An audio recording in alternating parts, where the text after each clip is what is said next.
Bismillahirrahmanirrahim. Assalamualaikum, semua apa khabar? Hari ini saya nak buat sambal ikan, share dengan kawan-kawan. Ikan 5 ekor, cili kisar 1 cup, 4 jam-jam sundo macam ni 4 2 cili merah, 2 cili hijau, 1 bawang besar, jawa sikit, ayam 1 bawang besar dengan 3 ulat bawang putih, 1 inci alia saya kisar macam ni. Minyak panas dah, gorengkan dulu gorengkan jaga-jaga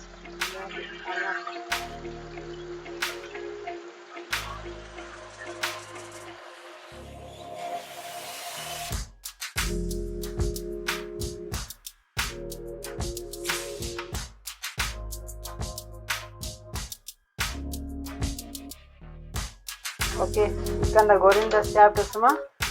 Sekarang pakai tambah minyak. Tumiskan bahan-bahan ini, bawang dengan bawang putih aja.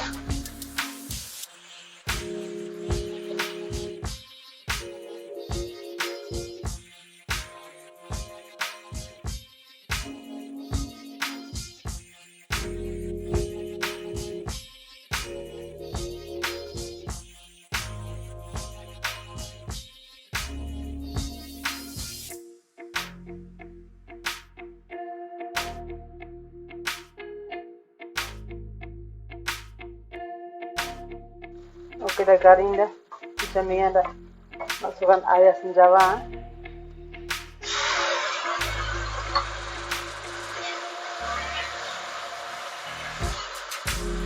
Masukkan gula. Sikit.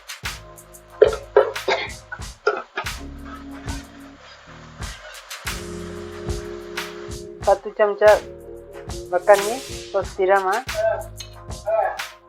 Oke, 1 chemcha ni chemcha makan kisar lemah manis.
Dah siap dah sambal ikan kita.